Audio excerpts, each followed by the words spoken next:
Hello. I'm trying to hopefully get this done in one go here. I don't live alone and I'm trying to sneak it in while everyone's out. Because it's always weird to be talking to yourself while other people are there. So this time, I was going for a vampire, which is always, it's tricky to draw vampires, and I'll tell you why. Because like the whole kind of vibe and myth is very much like that they're hidden amongst us, that they're secretive and that they appear human until they're suddenly obviously not. So then you're like, okay, how subtle is too subtle? And how bold is too bold, you know? uh, yeah, unless you're like showing someone, them actively feeding. So this girlie, she's a vampire. Shock. But I was going for like you could look at her and there's like plausible deniability, you know? Like it's subtle, the signs, but there's something up. It's a little unusual. Like she's grasping those flowers to her really intensely in a way you don't carry flowers because it crushes them. And also, they're roses, which tend to have thorns, so you don't want to do that to them. But like, it's almost innocuous. You wouldn't just see someone with a lot of flowers and be like, vampire, evil night monster, obviously. But it's just a little off. Something's a little inhuman about her. That's kind of the angle I took with this illustration, that, you could walk in and feel something's off, but not quite put your finger on it. And have it kind of teeter between mostly just like a mystical kind of aura about her to a little bit of a horror aspect, but mostly the mystical. I was going very kind of pretty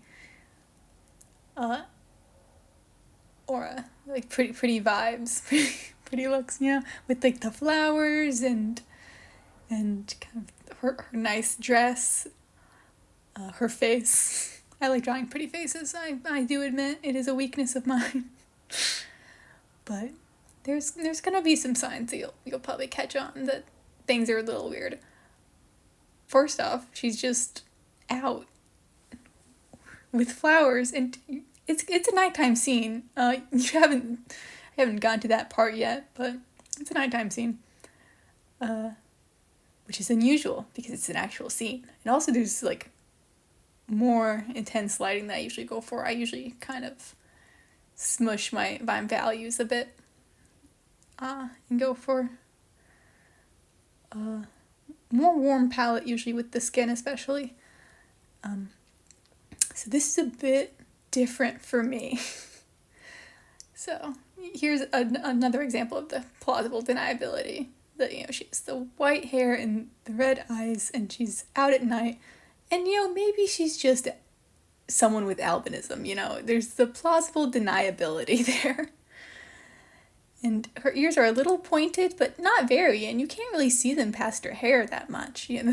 That kind of, this is, sometimes you don't really think about, what the view is. It's just, this is the view as it happens to be. This is where the image is captured. But in this one, I was really thinking about it as what we're seeing here is what a person is seeing. Like, there's a viewer here. I was thinking like, well, what would they be thinking about her if I did this? Would it be an immediate, this woman's not human, or would it not be? And I did not want it to be immediate.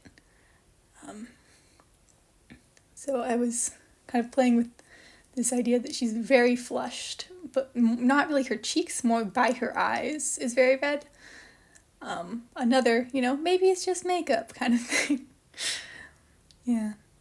Also just the dress, the white dress, it's a little unusual to be outside dressed like that. It's a little old-fashioned appearing, a little more early 1900s. But it could be a spring dress. That's kind of the whole game I was playing this time. So by this point, I'd actually flattened everything into one layer to do this kind of painting look. I kind of regret having the background and her on the same layer. It makes it trickier to get her to stand out a bit more later on. So that was a bit of an error. If you're following along at home, don't do that. Flatten the figure and flatten the background, but don't do them together. It's kind of a nightmare. I also kind of wish I had her hair above her skin. It makes it trickier when they're not. But this is what we were working with. This is how it went, and this is how we're doing things. I'm leaving the flowers kind of loose, just because you could spend all day doing that. Philly, just look at her holding flowers, how no one has ever held flowers.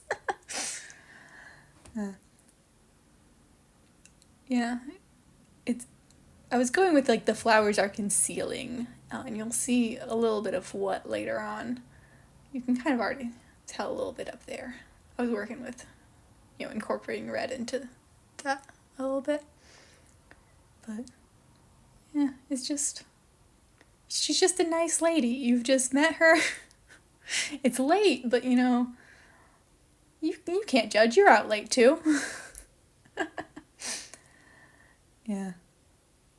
So I'm just working on getting kind of her skin tone done, which, I don't know, part of me wishes I'd gone a little more pale with her, just because vampire, but I do think that this skin tone works really well in the end, so, I don't know, I feel like if I'd actually done that and, like, desaturated it or gone paler with the skin, it would have really blended in with her hair in an unpleasant way, but, pasture's always greener, or, like, field is always greener, whatever, So, here I am starting on her mouth. It ends up being a lot redder, because the idea is that you haven't seen her while she's feeding.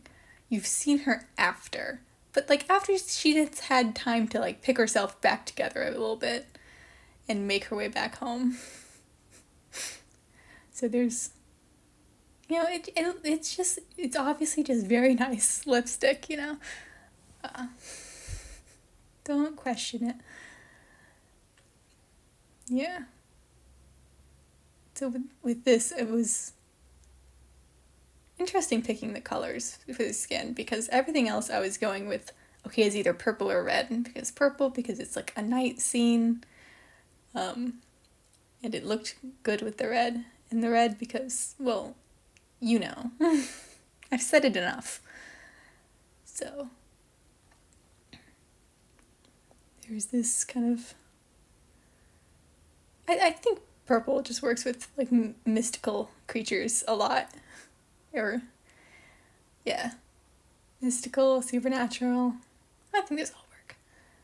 So, kind of fluffing her hair up a little bit.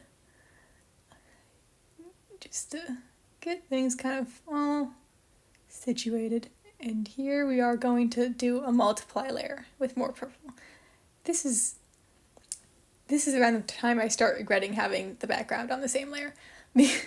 Because I wish I could up the contrast on the background and, like, only the background at this stage.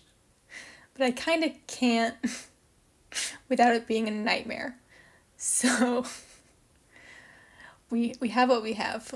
I'm gonna end up adding another multiply layer later, so it's more of a night scene. This has, like, a lot more soft lighting to it. I really commit later on, but because I felt like it was a little too unfocused in terms of, like, where the eye was going, so I'm gonna add some more darkness later. I'm about to add, I'm about to add highlights once I figure out how I'm doing that. So I was going with soft light layer with blue, a very faint blue over it. And I feel like this is really when I'm like, okay, yeah, this skin tone was a good decision, because it looks a little colder now that I've added the blue light to it. So I feel like it really does scream vampire. But again, plausible deniability. I struggled with, there we have what the roses are hiding. But she got a little ahead of herself. got a little messier than she wanted to be. And you know, she's just adding a little layer of protection, you know. Is she covered in, is that speck of blood from something nefarious, or did she just pick herself on the thorns, you know? I find that interesting, like, idea that, like, using, you know, the identity of, like, a florist, or I guess a butcher would also work probably better, but it wouldn't have the pretty lady aura that I'm going for here to, like, disguise vampirism. Just, like, find a job where, you know, maybe it's understandable if there's a little bit of blood around. You know?